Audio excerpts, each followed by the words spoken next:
sobre Daniel, sobre o livro de Daniel. E o nosso texto base se encontra em Daniel, capítulo 1. E nós vamos ler do versículo 11 ao versículo 16.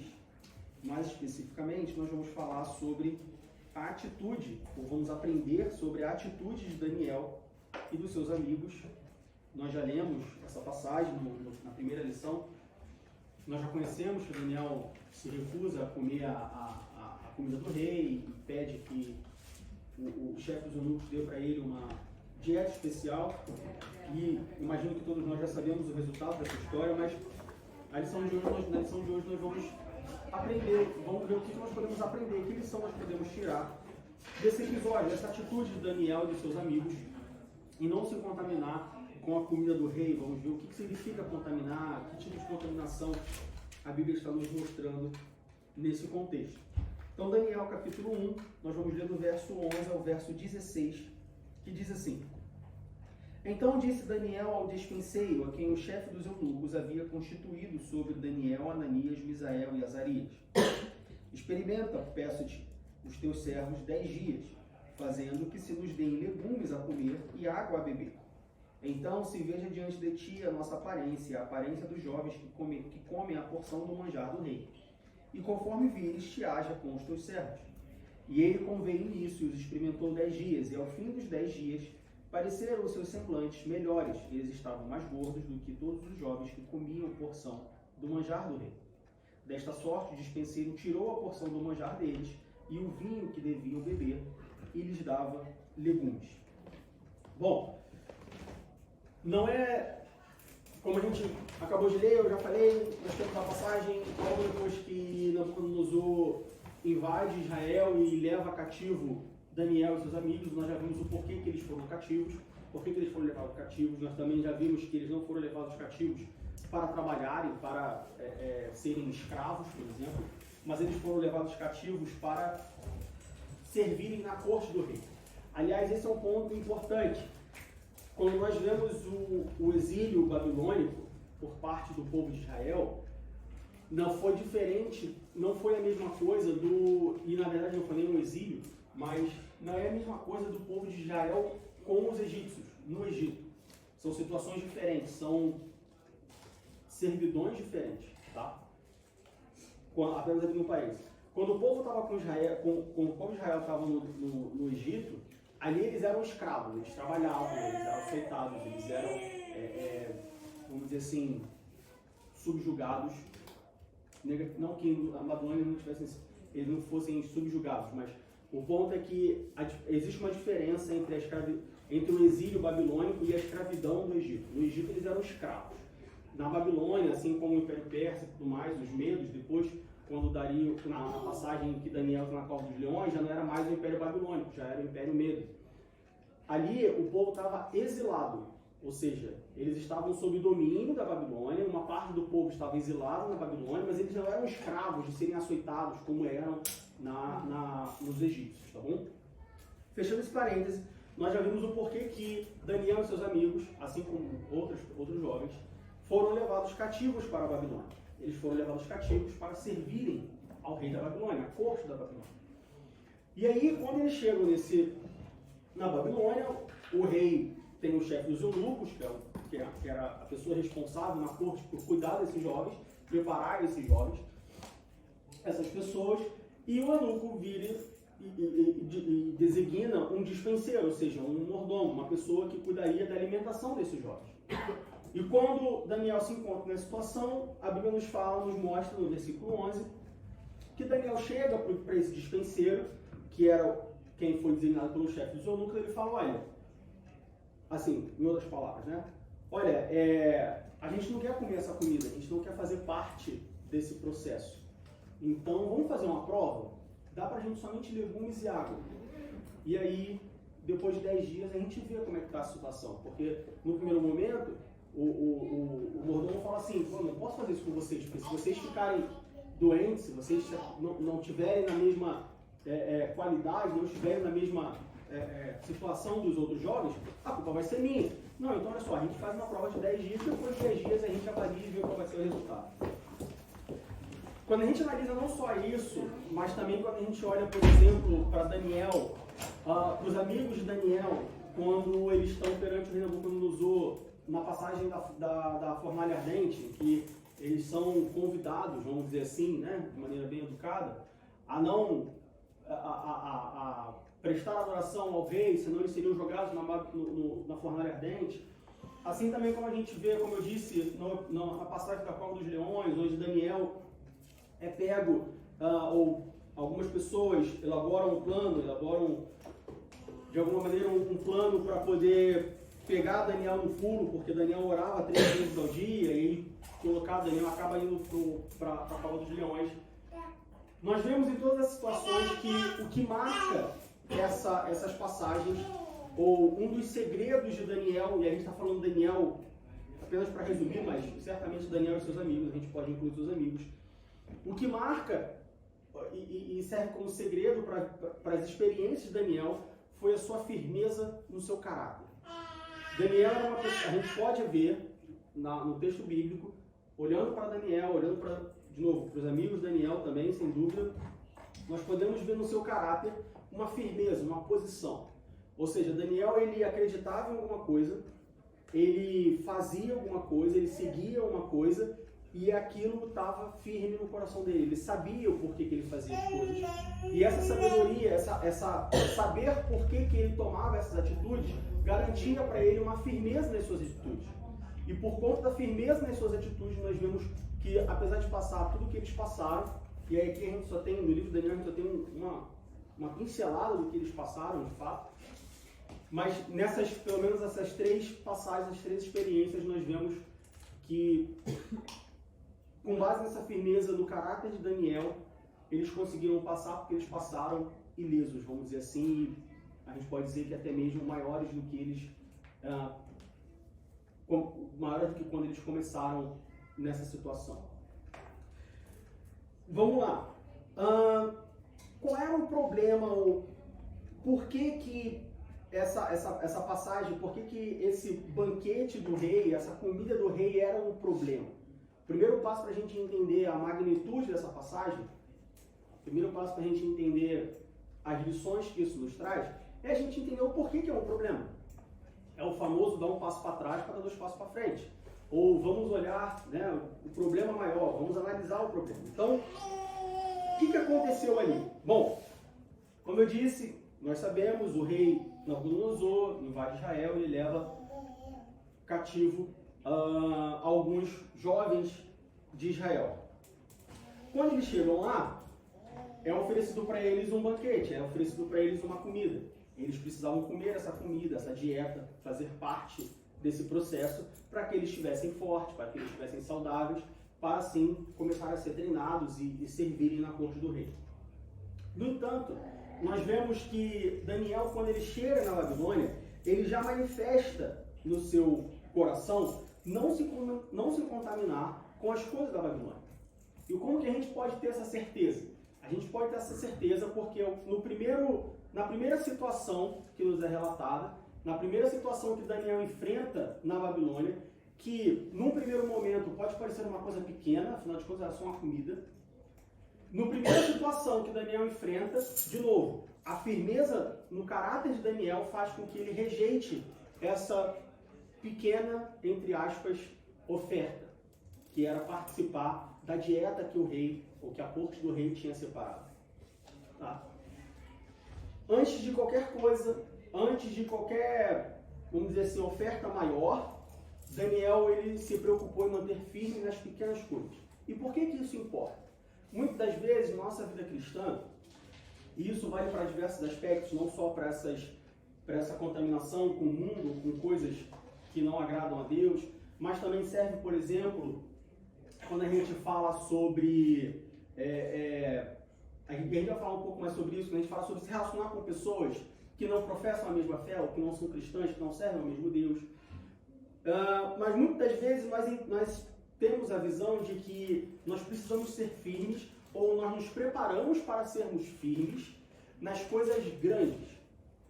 Por exemplo, perseguição da igreja. A gente olha lá para a história da igreja, para a igreja primitiva, a gente olha para os apóstolos, a gente vê os apóstolos, né, eles firmes no seu caráter, firmes na sua posição de servos de Deus, e eles sendo perseguidos, e aí não, eles são perseguidos, mas eles resistem, eles são firmes, e eles chegam a morrer pelo Evangelho. Muitas pessoas falam assim, não, porque se hoje, né, esqueci o nome dele, o primeiro-ministro, como é que ele é? Scholz.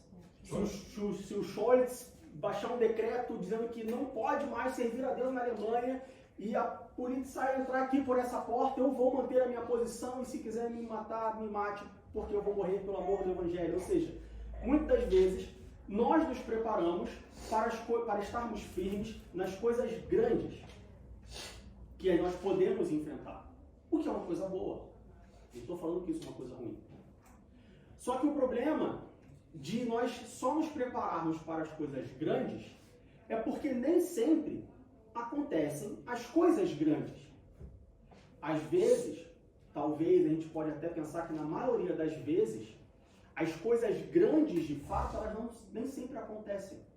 Elas começam com coisas pequenas, que de pequeno em pequeno, quando chega a coisa grande, talvez nem precise chegar a coisa grande. Vamos dar um exemplo.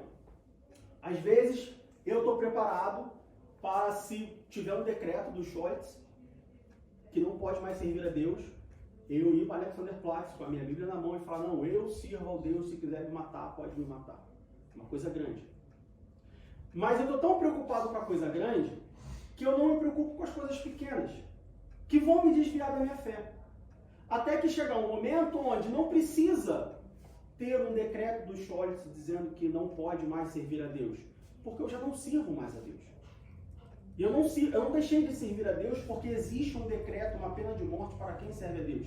E sim porque eu fiquei tão preocupado em estar firme nas coisas grandes que eu me deixei as pequenas me distraírem, e essas pequenas me desviaram a ponto de eu não precisar experimentar as coisas grandes, ou as tentações grandes, ou os problemas grandes que podem vir na vida cristã.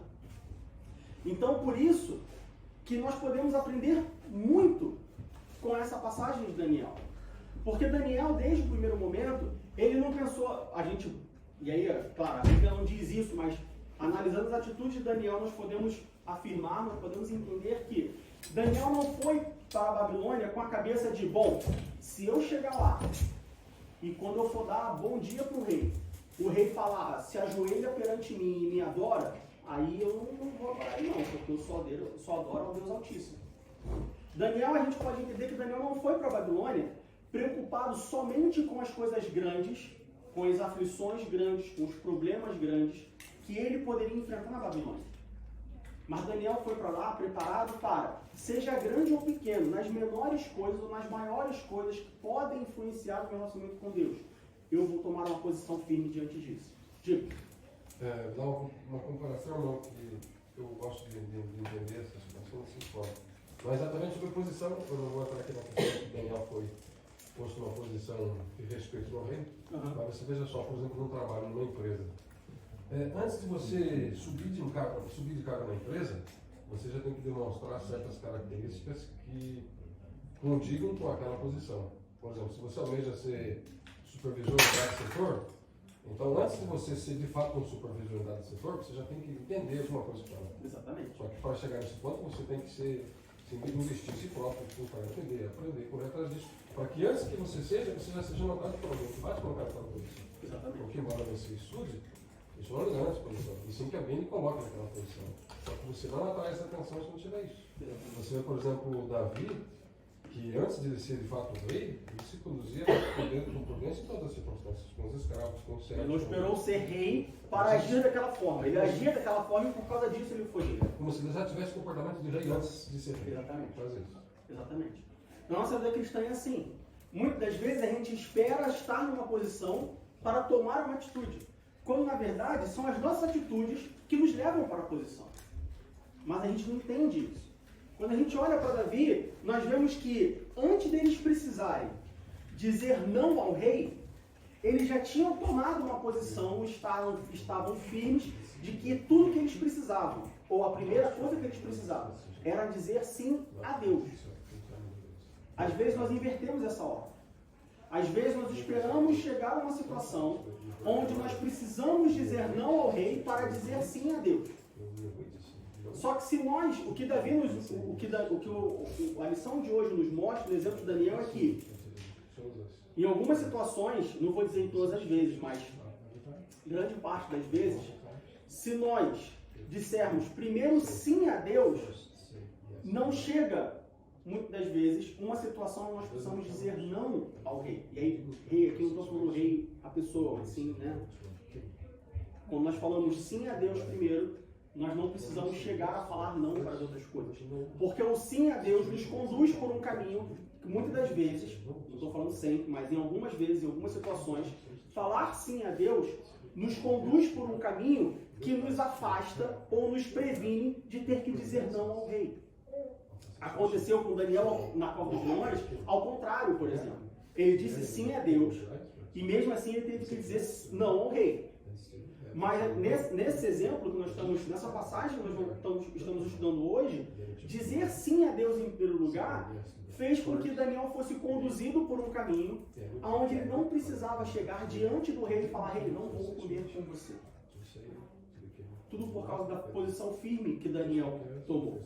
Vamos abrir nossa Bíblia em 1 Pedro, capítulo 3, versículo 16.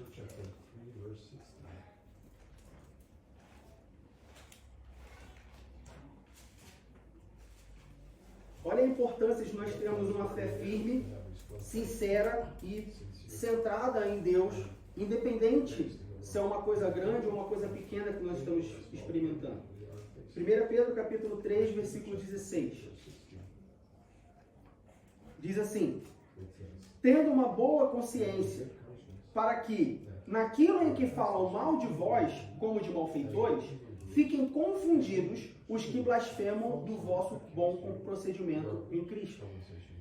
Pedro nos exorta a ter uma boa consciência, ou seja, estarmos firmes, estarmos cientes, estarmos convictos do nosso comportamento. Por quê? Quando nós estamos cientes do nosso comportamento, quando nós temos uma boa consciência, nós estamos firmes, nós estamos agarrados, nós estamos convictos do nosso comportamento, e aí aqui a gente pode dizer não só o comportamento social, mas em quem você crê, no que você crê, no seu proceder. As pessoas, como diz que no final do versículo 16, as pessoas que blasfemam desse procedimento, desse comportamento, vão ficar confundidas. Foi o que aconteceu com o dispenseiro, designado pelo chefe do grupo. Mas como assim você quer comer vegetal e água? Vegetal e água não vai te levar a lugar nenhum. Ele ficou com medo de dar vegetal e água para Daniel e para seus amigos. Tanto que Daniel propõe: olha, vamos fazer uma experiência por 10 dias. Confunde quando você tem um bom... Quando nós como cristãos temos como Pedro diz, uma boa consciência naquilo que nós cremos, na nossa fé, naquilo que nós acreditamos, em quem nós servimos, essa consciência, esse comportamento confunde as pessoas que blasfemam desse comportamento.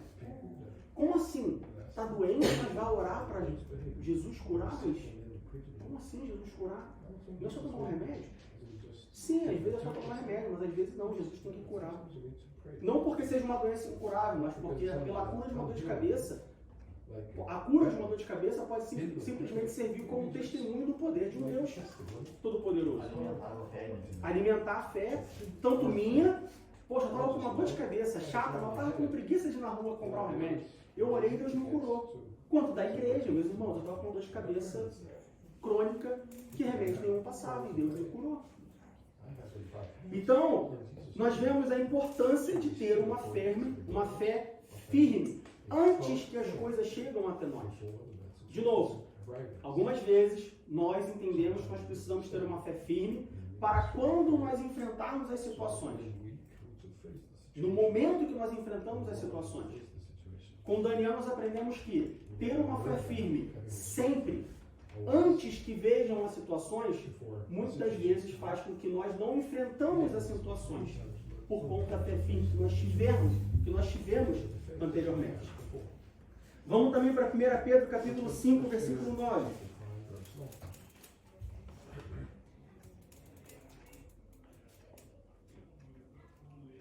1 Pedro capítulo 5, versículo 9 diz assim: ao qual resisti firmes na fé, sabendo que as mesmas aflições se cumprem entre os vossos irmãos no mundo. Pedro está nos falando que, olha só, não basta você ter fé. Ter fé, muita gente tem. Não basta nós termos fé. Nós precisamos estar firmes na fé que nós temos. Há uma diferença. Existe uma diferença entre você ter fé e você estar firme na fé. Porque quando você tem fé, você acredita que pode acontecer, você acredita que vai acontecer, mas também pode ser que não aconteça, você tem fé.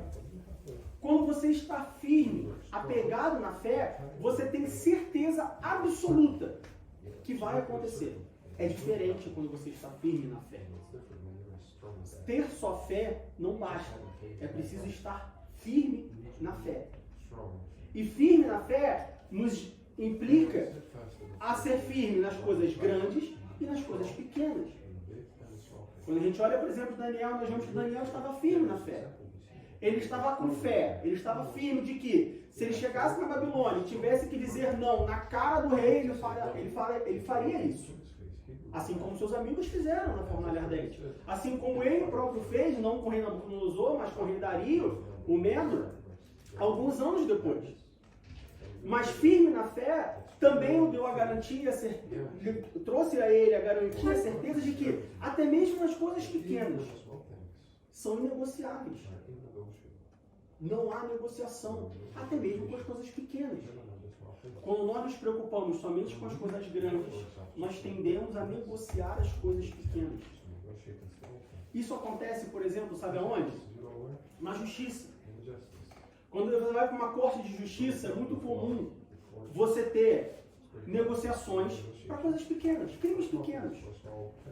Ah, roubou uma coisa pequena, não, só, paga aí meia dúzia de cesta básica, assim, um número obviamente eu estou chutando, mas paga algumas cesta básica, faz um serviço social, isso é um crime pequeno, um delito pequeno. Então isso a gente negocia. Ah não, foi uma apreensão de drogas, uma coisa gigante. Então não, a gente acusa, a gente formaliza uma acusação, leva a julgamento, prisão e tudo mais. Mas coisas pequenas a gente negocia. Não vamos perder tempo com coisas pequenas. O mundo nos traz esse conceito de nós pouparmos energia para não perdendo tempo com coisas pequenas e nos preocuparmos somente com as grandes. E aí olha quando, mais uma vez, se cumpre a palavra de Deus quando diz que as coisas de Deus são loucura para os homens. Porque o que a Bíblia nos diz é: não negocie coisas pequenas para se preocupar com coisas grandes. A Bíblia fala: se preocupe com coisas pequenas e grandes. Ou se preocupe com coisas pequenas para que elas não se tornem grandes. Olha que loucura. Mais uma vez, a Bíblia nos direciona, nos orienta a ter um comportamento diferente do comportamento do mundo. E quando nós meditamos sobre isso, faz sentido o versículo de Romanos, quando o apóstolo Paulo diz: não se conformeis com este mundo. Não tome a forma do mundo. Não haja como o mundo age. Então, mais uma vez, quando nós olhamos para essa passagem, para esse exemplo de Daniel, nós vemos Daniel sabendo que coisas grandes poderiam acontecer, ou seja, ele poderia enfrentar situações grandes, mas ele estava tão firme na sua fé, tão firme no seu caráter, que ele estava preparado para enfrentar até mesmo situações pequenas que não são negociáveis. Lembre-se sempre, Deus não negocia com ninguém. Se você gosta de filme, de cinema, talvez você já tenha, dependendo do gênero que você já assistiu, que você gosta, você deve ter assistido um filme que tem, né, um assassino, não sei o quê, tem o primeiro, tem o negociador, e aí chega o negociador lá e tal, e fala: eu não negocio com ninguém. Esse é Deus. Deus não negocia. Seja uma situação pequena, ou seja uma negociação, ou seja uma situação grande. Daniel e seus amigos sabiam disso. E porque eles sabiam disso, eles mantiveram uma posição firme de: olha, não negocio nem as pequenas coisas, nem a comida eu negocio. Esse foi um segredo do Daniel. Daniel e seus amigos, e mais uma vez, eu falo Daniel apenas para resumir, mas tem quem fala Daniel está falando dos seus amigos também. Daniel e seus amigos não tiveram medo de serem rejeitados por conta da posição que eles tomaram. Isso acontece muitas vezes conosco. Talvez possa não acontecer, ou talvez nós achamos que isso não aconteça com nós adultos. De maneira geral, muitas das vezes, isso acontece mais com criança, acontece mais com adolescente, adultos geralmente, ou, de novo, pode passar a ideia de que os adultos não passam por essa situação. Mas é muito comum com jovens, é muito comum com crianças e adolescentes, o medo de uma rejeição social faz com que eles tomem uma posição diferente. Daniel não se preocupou com isso. Daniel não se preocupou em tomar uma atitude para poder se igualar às outras pessoas. Porque poderia ser uma preocupação, ou poderia ter sido uma preocupação até mesmo válida de Daniel. Poxa, mas se eu não comer o que eles comem, eu não vou me tornar quem eles vão se tornar. Isso vai fazer com que eu seja diferente. E se eu for diferente, que serventia eu tenho? Daniel não se preocupou com isso. Daniel se preocupou em não se contaminar com o manjar do rei. Se não se contaminar, se o ato de não se contaminar com o manjar do rei fosse fazer com que Daniel ficasse diferente dos demais, e diferente no sentido negativo, se não se contaminar com o manjar do rei fosse fazer com que Daniel ficasse mais fraco, menos forte, menos disposto, talvez, isso aí não era um problema de Daniel. O problema que Daniel tinha, a situação que Daniel estava enfrentando era não se contaminar. Muitas das vezes, nós somos firmes nas coisas grandes, deixamos passar as coisas pequenas, porque a gente acha que, poxa, mas aí se eu não fizer isso, poxa, vai ficar meio chato, né? Se não fizer isso, não vai pegar legal. Então, uma coisa tão pequena, a gente faz, não tem problema. É uma coisa pequena, não vai... É um dano controlado, vamos dizer assim. É um dano controlado. Eu sei que não tá, eu sei que não é certo, eu sei que não é legal, mas eu consigo resolver isso aqui razoavelmente bem, assim. Vai ficar meio estranho, mas vamos lá, vida que segue, depois eu resolvo. O Daniel não teve esse depois eu resolvo. O Daniel não teve, não, eu vou participar e depois eu vejo como é que fica. O Daniel falou, não, mas é só uma comida e uma bebida. Não, eu quero algo diferente. O Daniel estava firme no seu propósito. De novo, firme nas coisas pequenas. E quando nós estamos firmes nas coisas pequenas, ou isso vai nos preparar para estarmos firmes nas coisas grandes, ou isso vai fazer com que nós nos desviamos das coisas grandes e não precisamos enfrentar as coisas grandes. Uma das duas coisas vai acontecer. Eu comparo com, ou poderíamos comparar as pessoas, os crentes que deixam passar as coisas pequenas para se preparar para as coisas grandes, com aquele aluno, por exemplo, que entra na escola e ele está tão empolgado com matemática que ele fala assim, eu não preciso aprender a somar, diminuir, somar, subtrair, multiplicar e dividir. Eu quero ir logo para a derivada integral. Eu quero ir logo para a equação do segundo grau. Não, mas veja bem, se você não aprender bem a somar, subtrair, multiplicar e dividir, você não vai aprender bem equação do segundo grau. Você não vai aprender bem derivada integral. Você precisa aprender primeiro as operações básicas e saber bem, de forma que não tenha dúvidas, para que você possa aprender as matérias maiores. Na vida cristã é a mesma coisa. Se eu não tenho uma posição firme nas coisas pequenas, quem me garante que eu vou estar preparado para estar firme nas coisas grandes? Nós nos enganamos achando que isso vai acontecer. E aí, quando chega a situação grande, a gente não está preparado. Porque as coisas pequenas eu não me preparei. Nas coisas mais simples, vamos dizer assim, eu não me preparei. Por que eu acho que eu vou estar preparado para as coisas mais complexas? E qual era o problema de Daniel fazer apenas essa pequena concessão? Qual era o problema de Daniel deixar que essa pequenininha coisa ficasse de lado? Era só uma comida, era só uma bebida, assim, estava longe. Eles vêm, quer que come, eu como, então, quer que eu bebo, eu bebo. O que importa é o meu coração em Deus.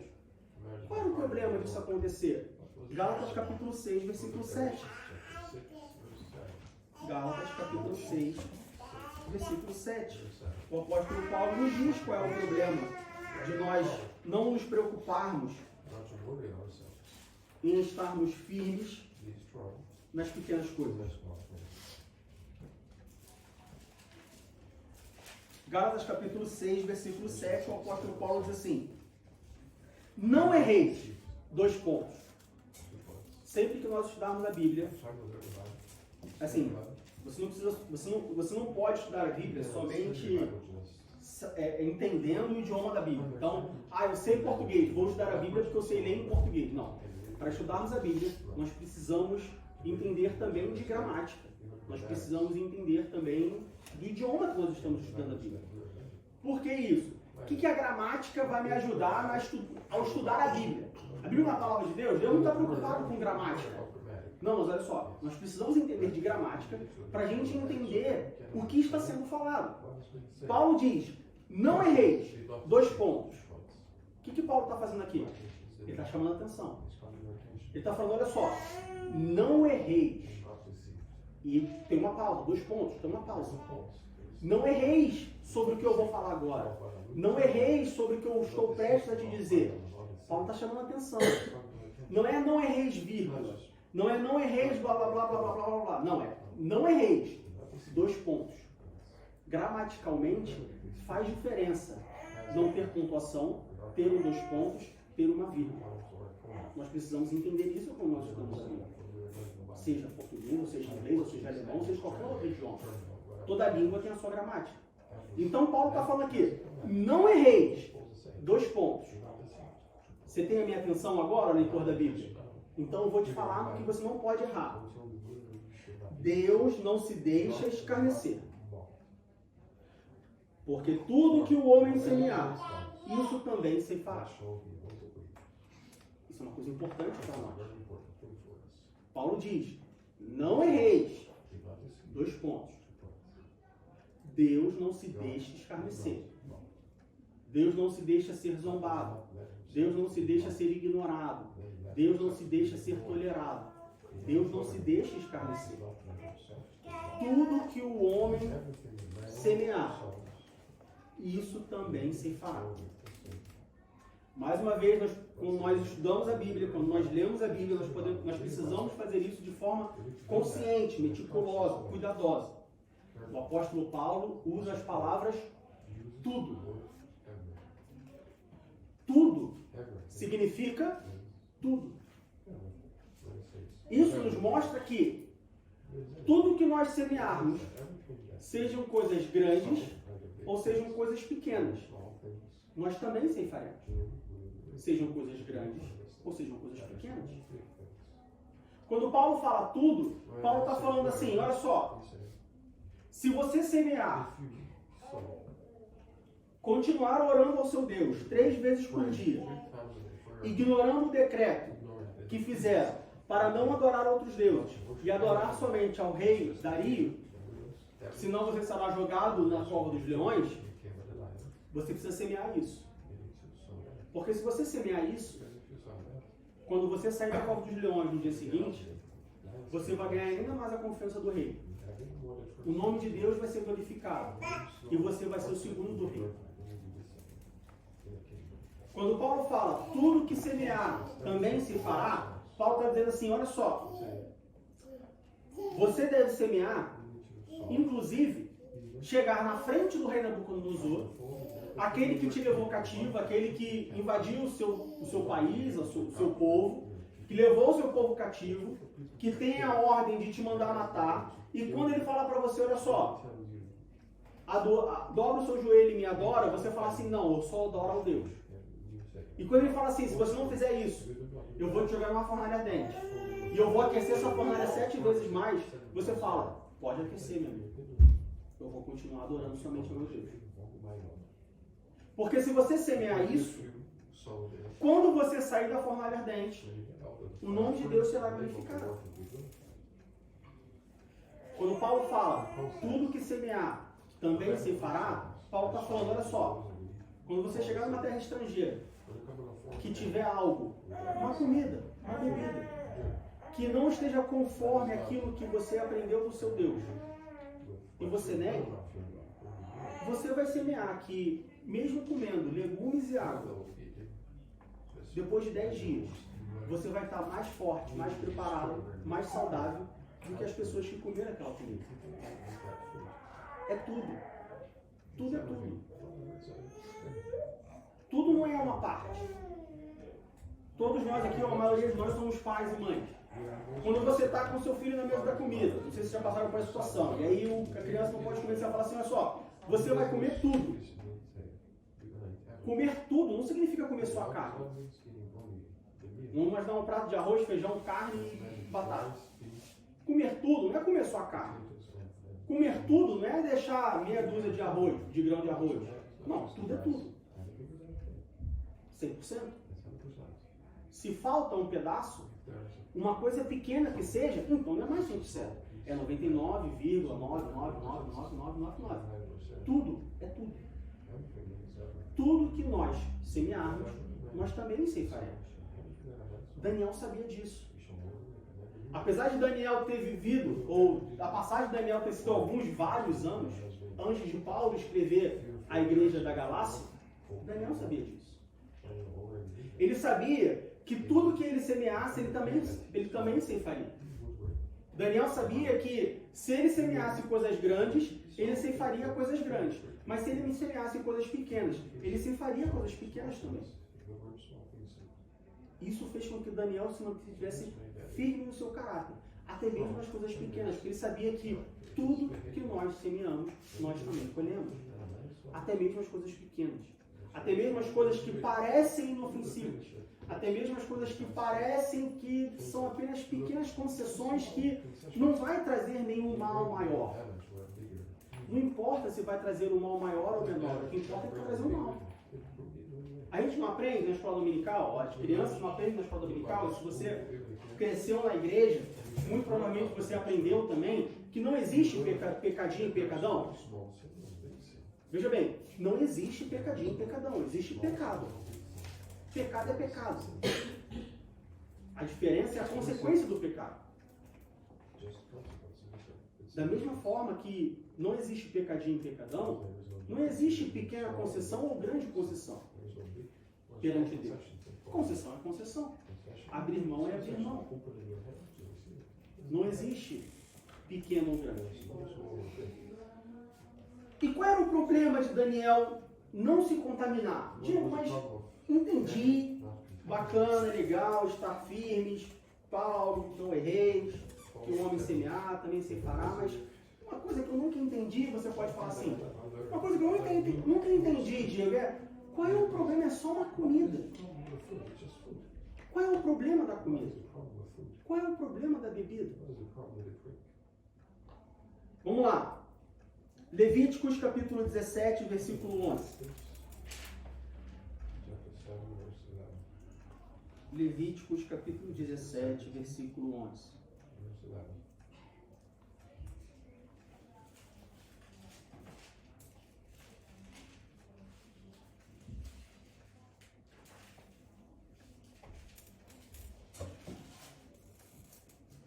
E a gente vai ler somente um versículo, porque o ideal é a gente ler o capítulo 11 de Levítico inteiro, que é o capítulo que trata desse assunto.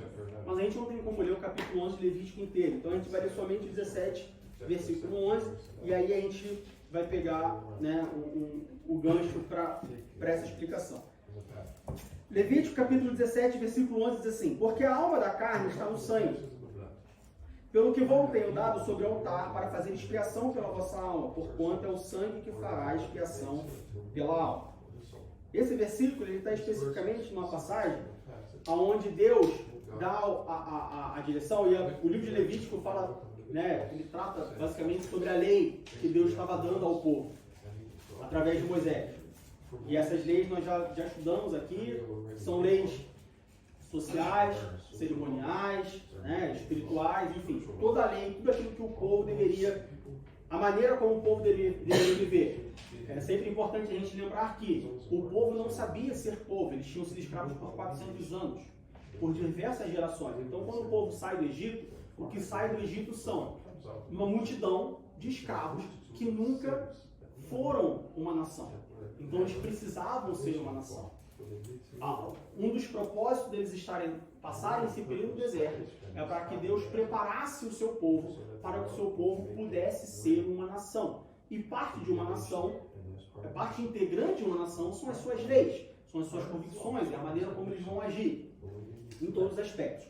E uma das leis, ou um dos elementos dessa lei que Deus dá a Moisés diz respeito à alimentação do povo. Então aqui no versículo 11 do capítulo 17, Deus está falando sobre a proibição de comer sangue. É uma comida que tem sangue, é pato, como é que é? No Brasil é pato, molho pardo. Né? O molho pardo, se não me engano, ele leva sangue, não é isso? Na Espanha tem tipo um salame. Chouriço. Que também é feito com sangue de animal. E aí, né, se possível, vamos deixar de lado, mas vai comer sangue, é uma coisa nojenta, assim, cada cultura tem a sua alimentação. Tem coisas, por exemplo, que para o brasileiro é uma coisa super nojenta, mas que para um asiático, para um africano, para um europeu é uma coisa super comum. Aqui na Alemanha, inclusive, tem tipo uma gelatina com carne, como é que é o nome daquilo lá? Como é que é? É isso aí. É uma gelatina com carne, uma geleia de carne que eu acho, particularmente, aquilo nojento demais. Mas o alemão, ele come aquilo, né? Pelo que eu vejo, o alemão come, gosta, né? Por outro lado, eu fui uma vez numa churrascaria aqui em Berlim, com o pessoal do trabalho, e aí o garçom veio com um coração de galinha. E eu sou fascinado com coração de galinha. Eu falei, meu, pode servir aí, ninguém na mesa aqui. Eu falei, não, pode ser o espeto, todo mundo. Mas você vai comer coração de galinha? Eu falei, opa, se você não quer, eu quero. Para eles aquilo tá nojento. Pra gente, pro brasileiro, pelo menos a maioria dos brasileiros que eu conheço, coração de galinha é uma comida gostosa. Então não se apegue ao sangue na carne, mas o fato é que Deus dá uma orientação de não comer sangue. Quando a gente vai de novo para Levítico capítulo 11, é o capítulo onde nós temos a maior quantidade de informações sobre esse tema, sobre alimentos, sobre comidas que o povo não poderiam comer.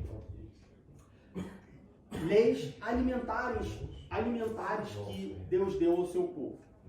Uma das, apesar de a passagem ser bem breve e não dar muito detalhes sobre isso, mas quando a gente vai lá para Daniel capítulo 1, versículo 8, diz assim: e Daniel assentou no seu coração, ou seja, desejou no seu coração, não se contaminar com a porção do manjar do rei, ou seja, não comer a comida do rei, nem com o vinho que ele bebia. Portanto, pediu ao chefe dos eunucos que lhe concedesse não se contaminar. O que eu quero dizer com isso? Diego, então quer dizer que Daniel tinha uma lei e, de acordo com essa lei alimentícia, existiam comidas que Daniel não podia comer. Me dá essa lei aí que eu vou colocar na minha carteira. Eu vou colocar na minha bolsa. Porque então sempre que eu for comer alguma coisa, eu vou ver se está ali o que está escrito ali. Olha, se você quer fazer isso, você faz. Já te adianto que dependendo do que você gosta de comer, talvez você passe por uma certa dificuldade. Por exemplo, você não poderia comer camarão. O ponto é, a nossa preocupação hoje, nós como igreja, Nova Aliança, não é os alimentos que nós não podemos comer. Não é isso que a gente tem que se apegar. Daniel, ele não comeu aqueles alimentos. Mas por que ele não comeu aqueles alimentos? Essa deve ser a nossa motivação. E não o alimento em si. E não a bebida em si. Por que Daniel não comia aqueles alimentos? Não era por causa do alimento. Era por causa do mandamento de Deus. O que eu quero dizer com isso? Diego, crente pode comer cachorro quente? O que Deus falou para você sobre cachorro quente? Porque para mim Deus pode falar, Diego, não coma cachorro quente. Porque para você eu digo não. Mas o pastor pode cachorro quente ele quiser. Talvez aonde eu vivo, comer cachorro quente seja uma afronta. Por exemplo, crente pode comer comida? Claro que ele pode comer comida, porque ele vai comer. Crente pode comer carne de boi? Pode? Sim ou não? A Bíblia diz alguma coisa sobre comer carne de boi? Não. Mas se você for um missionário na Índia e você estiver evangelizando uma família hindu, você pode comer carne de boi? Pode? Será que pode? Eu posso, só não se eu. Poder você pode. Mas se você tiver com uma família hindu na Índia e mandar descer aquele bifão mal passado, eles talvez parem de ouvir a mensagem do Evangelho da sua parte. Porque a vaca na Índia é sagrada. Por que Daniel colocou no seu coração não se contaminar com a comida do rei? Primeiro, porque eram alimentos que Deus tinha falado não. Porque era uma coisa que Deus falou assim, não coma. E Daniel sabia que se ele comesse, independente se aquilo ia fazer mal ou não, se muita gente fala assim, porque Deus falou para o povo não comer porco, uma das razões, dos motivos é que Deus falou para o povo não comer porco, porque o porco era animal sujo naquela época, você não tinha como cuidar do porco, limpar o porco e tal, então podia trazer doença e tudo mais, então uma questão higiênica, Deus fala para o povo não comer porco. Ok, legal, é um dos argumentos, mas o ponto principal é, Deus falou não. Não interessa o que aconteceu. Não interessa o motivo, não interessa a razão. Deus falou não. Se Deus falou não, é não. Isso não só para o alimento. É hipócrita quem faz isso para o alimento, mas não faz isso para outras coisas. Porque olha só, Deus falou para não comer porco, então não vou comer porco. Mas eu vou fazer fofoca. Mas Deus também falou para não fazer fofoca. Mas eu também vou ser egoísta. Mas Deus falou para amar o meu próximo como a mim mesmo. Quando nós fazemos isso, quando alguém toma essa atitude, está sendo que a gente fala sobre legalista. Ele está pegando, faz a mesma coisa que os fariseus faziam. Eles pegam uma parte, aquilo que eles conseguem fazer bem e fazer de forma que todos vejam, eles pegam isso, colocam isso. Olha, eu não faço isso. Tá, mas isso você não faz, mas e o resto? O resto você faz, então não tem muita diferença de quem faz aquilo que você não faz, mas não faz aquilo que você faz. Está trocando 6 por meia dúzia. Então, um dos motivos pelo qual Daniel coloca no seu coração o desejo de não se contaminar com a porção do rei, primeiro, é porque Deus tinha dito não. Desobediência. No seu coração, Daniel colocou o desejo de estar firme com Deus. E estar firme com Deus inclui não desobedecer a Deus. Se Deus falou não, então é não. Um outro motivo que a gente entende o porquê que Daniel colocou no seu coração não se contaminar, está de acordo lá com Deuteronômio capítulo 6, do versículo 13 ao versículo 15. Deuteronômio capítulo 6, do verso 13 ao verso 15.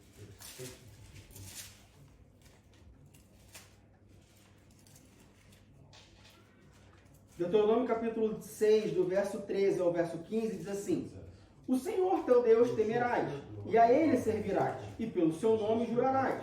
Não seguireis outros deuses, os deuses dos povos que houver à roda de vós.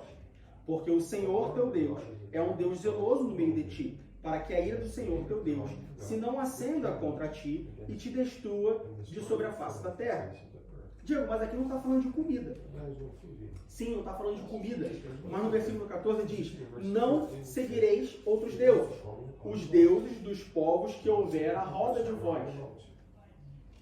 Um dos motivos de sempre Deus falar para o povo: olha, quando você entrar nessa cidade, ou não sempre, mas em algumas situações, algumas várias situações, Deus fala: olha, quando você entrar nessa cidade, você vai destruir tudo e você não vai se contaminar, é justamente para não deixar o povo se contaminar. Você vai destruir tudo, é justamente para não deixar o povo se contaminar.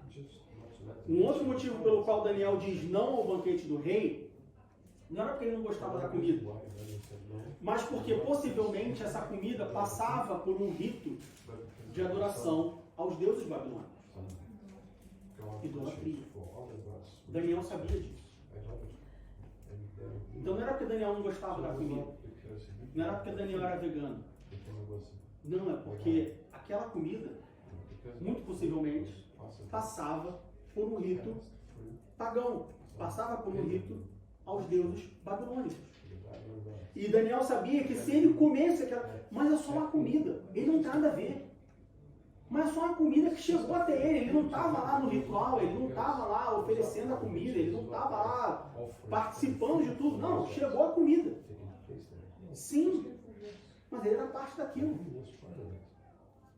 Mas isso é uma coisa muito pequena, sim. Mas é nas coisas pequenas que nós mostramos nossa fidelidade a Deus. Você já parou para pensar que é nas coisas pequenas que você mostra a sua fidelidade? Ninguém mostra integridade, honra, caráter ao devolver uma mala com 10 milhões de euros. A gente mostra nossa integridade, nossa honra, nosso caráter quando a gente devolve 2 centavos de troco errado no caixa do mercado. Ali está a sua integridade. Ali aos valores. Isso aí. Aos valores. Exatamente. E Daniel mostra que tinha os valores. Ele tinha os valores bem firmes no coração. Então, só, se essa comida, de alguma maneira, faz parte, não importa quão longe eu esteja ou quão afastado eu esteja da linha de produção dessa comida, se de alguma maneira essa comida tem alguma relação com o culto pagão, com a adoração a deuses babilônicos, eu não quero. Porque o meu Deus me disse, não para mim diretamente, mas ele disse aos meus pais, lá em Deuteronômio, capítulo 6, no versículo 14, que não seguireis outros deuses, ou deuses dos povos que houver a roda de vós. Deus babilônico, que estava à roda de Daniel e seus amigos. Porque o Senhor teu Deus é o Deus zeloso no meio de ti, para que a ira do Senhor teu Deus se não acenda contra ti e te destrua de sobre a face da terra. Diga.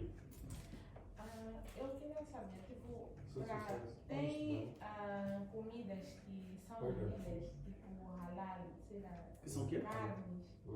Halal food, por exemplo. A halal, tipo, muçulmanos, né? Não, eu sei que é comida halal, mas... Sim, tipo, eles vendem a carne. Nós não deveríamos, tipo, comer isso que fazem, sei lá, o halal. Olha, Posso perguntar a respeito? Eles fazem um ritual de oração antes a Allah. Sim, E eles fazem uma... não é qualquer um que pode abater o animal. Eles vão lá, prostam, fazem uma oração, eles consagram cada carne e o ritual todo para depois abater o animal e aí entregar a carne. é parte de um culto halal? Sim. Porque até eu já sabia, a comida halal não era parte de um culto. Não, eles fazem uma oração antes pelas lâminas que eles vão bater, porque eles só abatem com as lâminas específicas, eles fazem uma oração, não é um ritual, do ponto de vista, mas é um ritual assim. Antes de abater o animal, aí depois eles consagram, de tudo consagrado, eles abatem o animal. E eu não sabia disso não. Novidade para mim. Procedimento de comprar carne ser depois. Eu achava que era só, tipo, assim, uma forma para que nem você tem, por exemplo, abatimento de bovino, né? Você tem uma forma de abater para o animal não sofrer e tal. Eu achava que era apenas uma... Não sabia que o halal era parte de um culto, de uma adoração a, no caso, a Allah. Olha, o meu conselho para você é, ora a Deus. Pede o Espírito Santo para falar o seu coração. Ora a Deus. Ninguém melhor do que Deus e o Espírito Santo para te orientar sobre isso. Ora a Deus. Ok? Então, Daniel sabia que aquilo faz parte de um culto. Aquilo faz parte de uma cerimônia de adoração a outros deuses. E o Deus dele falou para ele não fazer isso. Mais uma vez, obediência. Ah, mas eu estou longe da cadeia de produção. Ah, mas... Não é só obediência. O que Deus mais preza num servo, num filho, é a obediência. Vamos trazer para uma realidade mais próxima, talvez. Você que é pai e mãe, o que você mais preza no seu filho? É que ele seja o melhor aluno da escola? É que ele seja um executivo bem sucedido? É que ele seja bem relacionado? Ou é que ele seja obediente? Todo pai preza a obediência no seu filho. Não importa quem ele vai ser, não importa quão inteligente ele é, quão bem sucedido ele seja. O que importa é que ele é um filho obediente. Você pode ver quando você vai elogiar uma criança e fala assim, não, aquela criança é boa, aquela criança é obediente. É a primeira coisa que a gente nota, é a obediência. Deus é igual. Deus é a mesma coisa. Ele quer obediência. Porque quando, na passagem lá de 1 Samuel, que Saul, né, manda chamar Samuel para fazer o sacrifício. Aí Samuel demora e Saul faz o quê?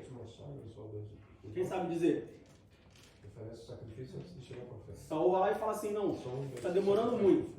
Eu sou o rei, deixa que eu sacrifico. Aí Samuel chega, vê aquela situação. O que Samuel fala para Saul? Hoje tirou o rei, Deus o reino das tuas mãos. Sim, mas depois disso ele fala mais o quê? Depois que ele reclama dos batos, não, mas eu separei para Deus e tal. Mas eu fiz um sacrifício e tal. Tem o Senhor tanto prazer em sacrifício e holocaustos quanto tem que se obedeça a sua palavra. Aí depois, melhor obedecer do que sacrificar. Melhor obedecer do que sacrificar. Tem muito crente que acha que sacrificar vem antes de obedecer. Adorar vem antes de obedecer. Louvar vem antes de obedecer. Servir vem antes de obedecer. Então tem muito crente, por exemplo, que vem para a igreja e louva, adora, prega, ensina, papapá. Tá, mas e a obediência? Fica onde a obediência? É melhor obedecer do que sacrificar. E aqueles que, por exemplo, louvam, adoram, pregam, na igreja é uma bênção. Mas é rebelde ao pastor, por exemplo. Tem muitos que sacrificam em forma de louvor, adoração, serviço, mas são rebeldes ao pastor. Não gostam do pastor, falam mal do pastor, fofoca do pastor, não toleram o pastor. Mas é obediência. Obediência. Ah, mas a obediência é somente a Deus. Mas o pastor gosta da igreja. Tem que ter obediência a ele. Ah, mas não concordo com o que ele fala. Não concordo com o que ele faz. Então senta com ele e conversa. Às vezes, quando você sentar com ele e conversar, ele vai expor os lados dele, o lado dele, você vai expor o seu lado, e eu tenho certeza que ambos vão chegar no lugar comum. Obedecer é melhor que sacrificar. Deus, ele quer obediência. Daniel deu obediência a Deus quando ele decide não participar do banquete do rei. Um outro motivo pelo qual Daniel não participou do banquete do rei. No mundo antigo, na antiguidade, participar da mesma refeição, sentar à mesa e comer com outras pessoas, era um indicativo ou era uma demonstração de comunhão entre aquelas pessoas. Ou seja, na antiguidade, no mundo antigo, hoje também, mas embora hoje, por exemplo, tem vezes que eu almoço com o pessoal do trabalho, não tem a mínima comunhão com o pessoal do trabalho, só porque particularmente eu fico sem graça, eles me chamarem para almoçar e eu falo, não quero comer não, quero comer sozinho. Então você acaba comendo ali com algumas pessoas. Às vezes tem restaurante aqui em Berlim, por exemplo, que você chega lá, é um restaurante gigante, com a mesa gigante, que você senta na mesa com outras pessoas. Mas só porque é a dinâmica do restaurante, é o espaço, não que você tem comunhão com aquelas pessoas. Então hoje a gente pode dizer que se perdeu um pouco desse sentido, embora ainda haja de certa forma. Mas o fato é que, no mundo antigo, sentar à mesa, comer junto na mesa, era uma expressão de comunhão. Quando Daniel coloca no seu coração o desejo e expõe isso para o chefe pro dispenseiro e coloca no seu coração a vontade de não sentar à mesa, não comer aquela comida, ou seja, não sentar à mesa junto com aquelas pessoas, Daniel ele está, vamos dizer assim, manifestando o seu desejo de não ter comunhão com aquelas pessoas, não ter comunhão com aquela coisa. Ele está se mostrando se colocando na posição de que, olha só, eu não faço parte desse meio. No popular, vocês não me representam. Não vou sentar com vocês. O que isso nos ensina? Vamos lá para 1 Coríntios capítulo 5. 1 Coríntios capítulo 5, do verso 9 ao verso 11. 1 Coríntios capítulo 5, do verso 9 ao verso 11.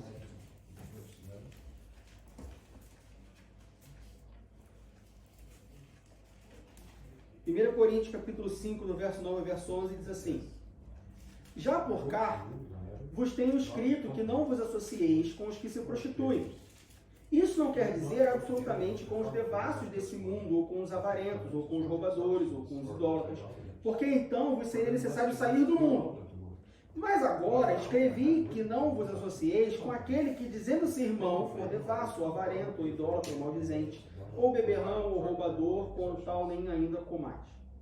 Agora vamos para 1 Coríntios, capítulo 15, versículo 33.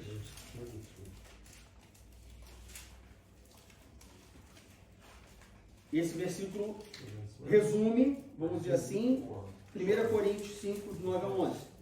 1 Coríntios 15, 33 diz: não vos enganeis, as más conversações corrompem os bons costumes. O que Paulo está dizendo aqui? Paulo está dizendo que, olha só, existem pessoas que você não pode se relacionar. E aí, Paulo lista aqui, né, os roubadores, os avarentos, os idólatras, os devassos, tudo mais. Aí alguém vai falar assim, bom, então se eu não posso me relacionar com essas pessoas, já sei, vou comprar um pedaço de terra, num lugar longe, e vou viver lá isolado. Não, mas aí você está agindo de forma errada, porque como que você vai alcançar a Jesus, levar o Evangelho de Jesus Cristo para essas pessoas?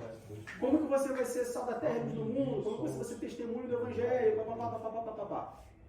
Ah, entendi. Bom, então eu vou ficar o próximo deles, vou ficar o mais próximo possível deles, para que então eles possam ver a Cristo em mim. Aí Paulo fala, não, peraí, as más conversações corrompem os bons costumes. Cuidado para você não se contaminar. O que isso nos ensina? Isso nos ensina que existe um limite. Existe uma margem de segurança que nós, cristãos, testemunhas do Deus vivo, devemos obedecer para que a gente nem se afaste a ponto de não ter oportunidade de testemunhar do amor de Deus, mas que a gente nem se aproxime para que corramos o risco de nos contaminarmos. Existe uma margem de segurança. Nós precisamos obedecer essa margem de segurança. Às vezes, nós nos preocupamos tanto em evangelizar que a gente acaba se misturando e perdendo a nossa identidade. Às vezes, a gente acaba nos afastando tanto que a gente perde a oportunidade de falar do amor de Deus, perdendo a nossa identidade. Como jovem na igreja, eu pelo menos passei por isso. E é uma situação, eu diria que é uma situação bem comum na juventude da igreja. Não, vou namorar a menina, ou vou namorar o menino fora da igreja, porque aí eu vou, né, pegar o evangelho com essa pessoa e trazer ela para a igreja. Coloque números.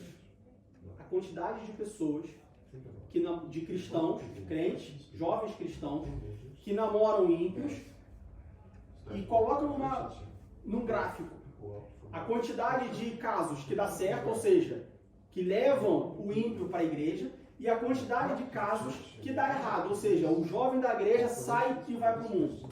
Eu tenho certeza, nunca fiz essa conta, mas eu tenho certeza absoluta que a quantidade de casos que dá errado é muito maior. Coloca num gráfico, coloca numa planilha, anota o número. A quantidade de pessoas que possuem, de cristãos, que possuem um relacionamento muito próximo com pessoas que não são cristãs. E analisa o resultado.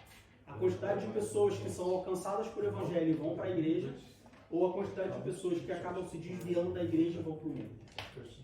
Eu tenho certeza absoluta que a quantidade de casos que dá errado é maior. Às vezes, aparentemente, o caso nem dá errado, mas ele causa danos, às vezes, irreparáveis, dentro da igreja. Não é incomum nós vemos no Brasil, por exemplo, na época de carnaval, igrejas que montam blocos de carnaval. Aí você fala assim, mas por que você está montando um bloco de carnaval? Não, para pregar o evangelho no carnaval. Mas como assim? Não, a gente monta um bloco de carnaval e a gente vai pela rua pregando o evangelho porque as pessoas gostam de carnaval. Mas meu amigo, meu irmão, minha irmã, quem está no carnaval não quer ouvir de Jesus. Você está perdendo seu tempo e está correndo risco de se contaminar. E pior, de trazer essa contaminação para a igreja. Tenho certeza que existe outra estratégia de pregar o evangelho. É mais fácil no carnaval você ser confundido com um bloco em fantasia do que de fato entender a mensagem Que é uma igreja pregando o evangelho. Aí você vê igrejas hoje, por exemplo, que você entra na igreja, não tem cara de igreja. As paredes pintadas de preto, jogo de luzes, fumaça. E assim, o culto ele é muito mais um louvor, um show de música. Não é louvor, porque biblicamente nós vemos o que é um louvor. Então, não fala pra mim que esse culto é um culto de louvor, não é, ele é um show de música. E aí você fala assim, mas por que faz isso? Não, meu irmão, isso aí é pra gente poder atrair os jovens. Porque se não for assim, os jovens não vêm.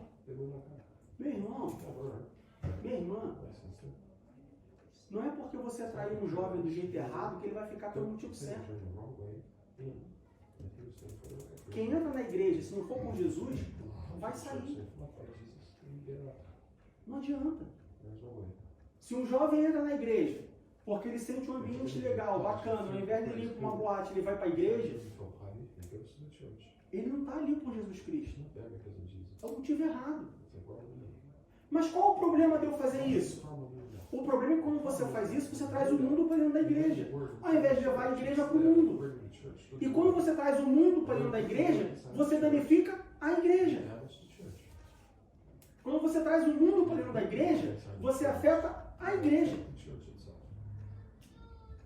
Aí você não resolve o problema do mundo, você traz o problema do mundo para a igreja, ou seja, você não resolve o problema do mundo e ainda estraga a igreja. Não deu certo 2 vezes.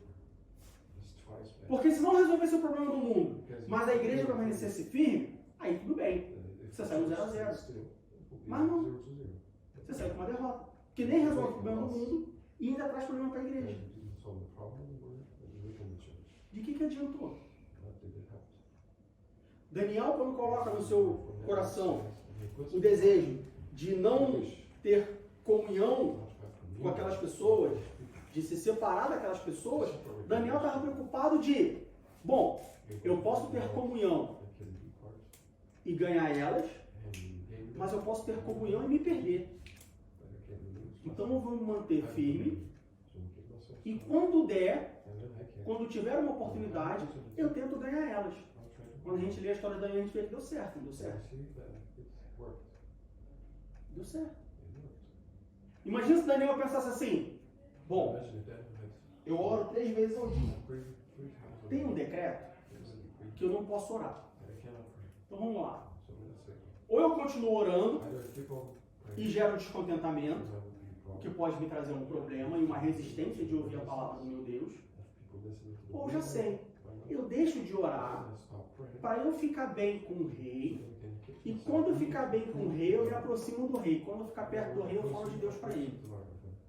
Uma estratégia boa. Imagina se Daniel tivesse tomado essa estratégia. Às vezes nós temos essa estratégia. Eu não vou ser o cara chato que fala de Jesus o tempo inteiro. Porque se eu for o cara chato que fala de Jesus o tempo inteiro, as pessoas não vão me querer por perto. Então, aí é onde entra, né, a tolice que muitos fazem de pegar um texto da Bíblia e não mudar o texto, mas desvirtuar o texto para arranjar uma justificativa. Porque Paulo fala, né, que se fez de grego para ganhar os gregos, se fez judeu para ganhar os judeus. Então, eu vou me fazer de ímpio para ganhar os ímpios. Tu está ímpio igual a ele, meu irmão. Tu está indo pelo mesmo caminho, meu irmão. Não faça isso. Se mantenha firme. Ah, mas se eu me manter firme, eu vou perder 90% das minhas amizades. Que perca. Se você vai perder, porque está firme com Deus, talvez elas não valham a pena. Ah, mas quem vai pregar o evangelho para elas? Bom, você pode tentar continuar, mas se você não conseguir, outras pessoas podem ter essa oportunidade. Mas não busque ou não use como desculpa a pregação do evangelho para cair no mundo. Porque pode ser um caminho sem volta. Você não precisa fazer o que eles fazem. Daniel não precisava comer a comida dos babilônicos para poder mostrar para eles o Deus que Daniel servia. Daniel colocou no seu coração não se contaminar com os babilônicos. Na primeira oportunidade que teve, Daniel mostrou para os babilônicos quem era o Deus dele. E nós temos vários exemplos na Bíblia sobre isso. Seguindo adiante, quando a gente vai lá para Daniel capítulo 1, versos 18, 19 e 20.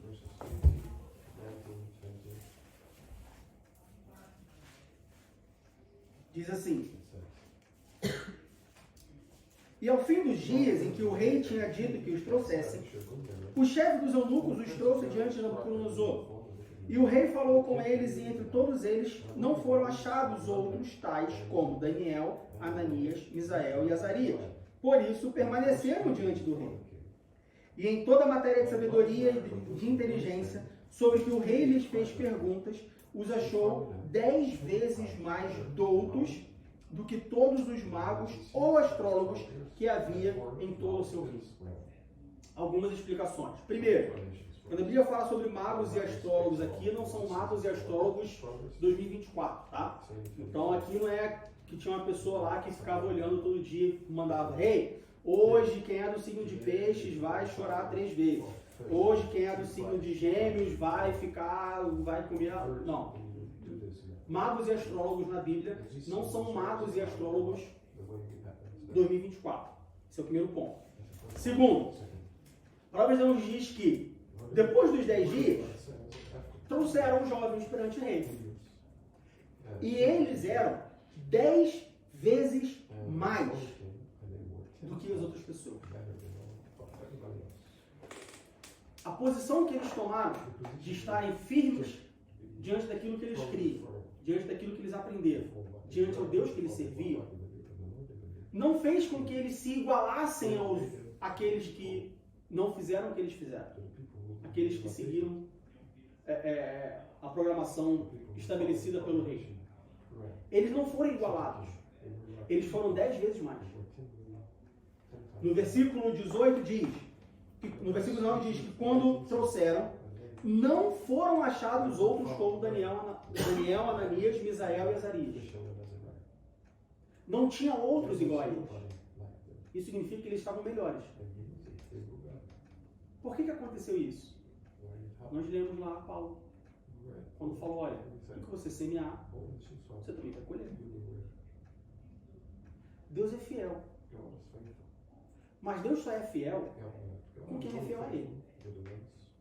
É uma via dele. Muito se fala sobre a fidelidade de Deus. Muito se ensina sobre a fidelidade de Deus. Muito se prega sobre a fidelidade de Deus. Muito se canta sobre a fidelidade de Deus. Mas muito do que se fala, se ensina, se prega, se canta, não diz respeito ao Deus fiel que se apresenta na Bíblia. Porque muito do que se fala, se ensina, se prega, se canta, mostra um Deus que é fiel em qualquer circunstância, sob qualquer condição. Esse Deus não é o Deus da Bíblia. O Deus da Bíblia, ele só é fiel com quem é fiel a ele. Existe uma pré-condição. Quando a gente vai lá para Crônicas, se o meu povo, que se chama pelo meu nome, se humilhar e orar e buscar a minha face, então eu ouvirei as suas orações. Existe uma condição. Esse Deus que é ensinado, que é pregado, que é cantado. Por que eu digo cantado e não louvado? Porque isso é cântico, isso não é louvor. Existe uma diferença. Esse Deus que é ensinado, pregado, não é o Deus da Bíblia. Porque o Deus da Bíblia só é fiel com quem é fiel com ele. Em todos os sentidos, em todos os aspectos. A Bíblia nos mostra o tempo inteiro que, primeiro, eu sou fiel. Depois ele é fiel. Ah, meu irmão, mas Deus não pode dar o primeiro passo? Sou eu que tenho que dar o primeiro passo? Deus já deu o primeiro passo. Você que se esquece. Mas quando que Deus deu o primeiro passo? Quando? Quando ele matou um animal e fez uma pele e usou as peles para fazer uma vestimenta para Adão e Eva lá no Jardim do Éden. Quando Deus fez o primeiro sacrifício para cobrir o pecado de Adão e Eva. Ali Deus deu o primeiro passo. Porque Adão e Eva pecaram. Porque eles pecaram, eles perderam a comunhão com Deus. Para eles não viverem eternamente longe de Deus, Deus então tira eles do jardim. Mas tirar só do jardim não basta. Porque tirar do jardim faria com que eles não comessem o fruto da vida, da vida eterna. Mas ainda assim, eles estariam longe de Deus. Então o que Deus faz? Ele dá o primeiro passo e faz um sacrifício para cobrir o pecado. Deus deu o primeiro passo quando enviou o filho dele para morrer por mim, por você. Então essa ideia de que o primeiro passo quem tem que dar é Deus, Deus já deu o primeiro passo. Nós é que não aceitamos. Ou nós, que na nossa insignificância, achamos que o primeiro passo de Deus não é nada. É igual o crente que fala assim, o melhor de Deus está por vir. O que é melhor do que entregar o seu único filho para morrer por você? Tem coisa melhor do que isso? Ou eu, que no meu egoísmo, no meu egocentrismo, acho que o que Deus já fez para mim é insuficiente. Eu quero algo melhor. Porque eu acho que é melhor. Porque eu acho que é maior. Não existe. Essa frase ela é completamente estética. O melhor de Deus está por vir. Não existe. O melhor de Deus já veio. Jesus Cristo é o melhor de Deus. Existe alguma coisa melhor do que Jesus Cristo? Existe alguma coisa maior do que Jesus Cristo? Se existe, a Bíblia inteira rasga e joga fora. Porque... E como que alguém fala, o melhor de Deus está por vir? Ele já veio, meu irmão. Ele já veio. Quando nós olhamos para a vida de Daniel, nós vemos que sempre que nós tomamos uma posição firme perante Deus, Deus ele cumpre a nossa posição. Deus ele nos garante. Sempre que, não só na vida de Daniel, na história da Bíblia, sempre que alguém deu o primeiro passo, tomou uma posição firme perante Deus e falou assim, não, esse sou quem eu sou, servo do Deus Altíssimo, não importa o que aconteça. Sempre, todas as vezes, Deus foi fiel, garantiu, aprovou aquela atitude e honrou aquela atitude. Sempre. Nós não encontramos um exemplo na Bíblia de alguém que tomou uma posição firme perante Deus e não foi honrado por ela. Aí você vai falar assim, então tu não leu a Bíblia, porque eu conheço vários. Conheço vários. Estevão foi um deles. Tomou uma posição firme, morreu apedrejado. Será que ele morreu apedrejado? O que Jesus fala sobre quem busca a vida ou perde a vida? Jesus fala o quê? Aquele que perder a sua vida por amor de mim, achará.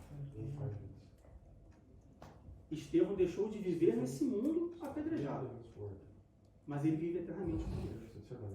Será que ele perdeu mesmo?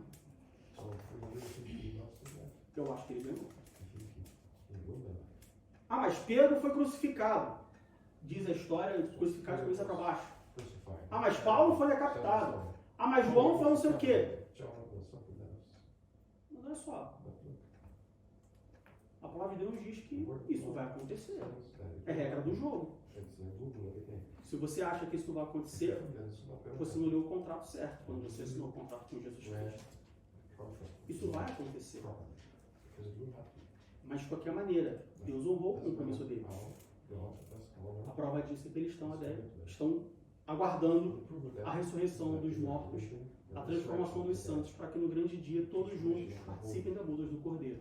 Essa é a nossa esperança.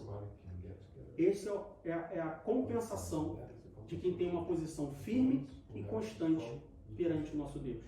Coisa que Daniel fez, Daniel e seus amigos, e foram honrados. De novo, quando chamam os 4, não há nenhum como eles. Isso faz com que eles sejam aceitos na corte do rei. E quando o rei vai conversar com eles, eles eram 10 vezes mais do que todos os maiorais. No versículo Daniel capítulo 1, no versículo 20 diz: em toda a matéria de sabedoria e de inteligência, sobre que o rei lhes fez perguntas, os achou 10 vezes mais doutos do que todos os magos, astrólogos que havia em todo o seu reino. É isso que Deus faz com quem. Esse é o tipo de compromisso que Deus tem com quem tem compromisso com Ele, mas somente com quem tem compromisso com Ele. Deus é fiel a quem é fiel a Ele. Amém?